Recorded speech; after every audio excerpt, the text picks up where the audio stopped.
Understanding the arousal-performance relationship is critical to getting in the zone. Let's talk about the word arousal, which also means energy level, intensity, excitement, or exhilaration. You might wonder why it's so important.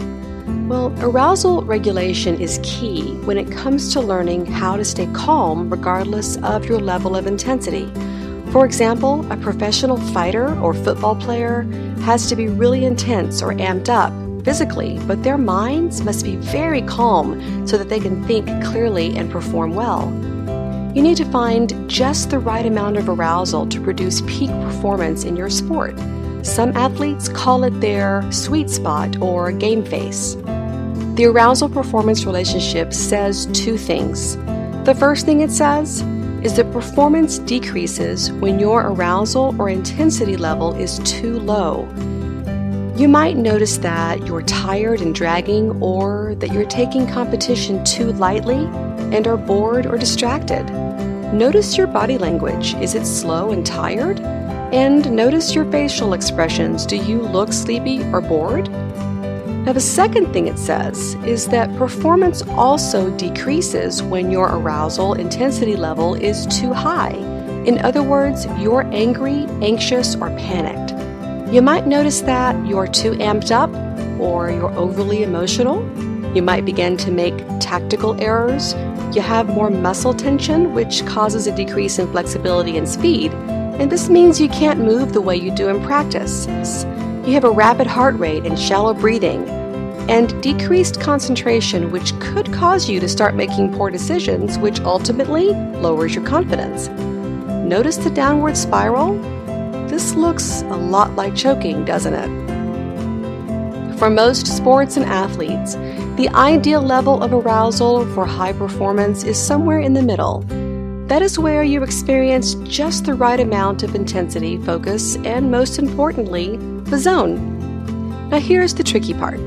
The ideal amount of arousal or intensity is different depending on a few things, like the type of sport you play, your personality type, and your skill level.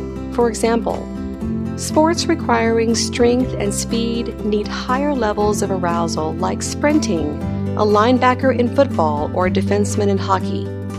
Sports that require precision, balance, and fine muscle coordination need lower levels of arousal, like golf, tennis, or gymnastics. But there's another thing to consider.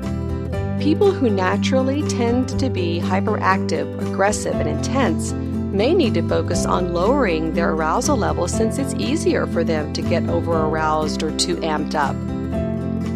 The opposite applies for people who are laid back or easygoing. They need to protect against under-arousal or low energy.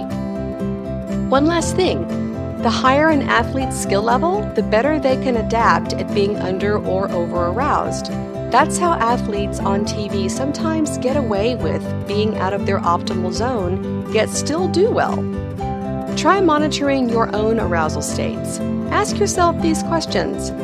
How do you perform in low arousal situations, such as a blowout or unimportant game? How do you perform with moderate arousal states, such as pretty close competition? And how do you perform with high arousal states, like a close game at the end of regulation or a tight race? The biggest question is, how can you change your arousal level if it's too high or too low? If your arousal is too high, slow your breathing rate by using deep breathing techniques. Quiet your mind, slow your thoughts, relax your muscles, think about things you can control. Now, if your arousal level is too low, increase your rate of breathing, get your heart rate up, do something physical and break a sweat, open your eyes wide. Really, opening your eyes wide is a great trick to help you wake up. Think about motivational words or images. Think about your goals. Think about your reason why. Get excited. You might have to fake it till you make it, but you'll get there. In summary, know your sweet spot for best performance. If you're a more intense personality, work on calming yourself down. If you're more laid back, work on getting yourself fired up.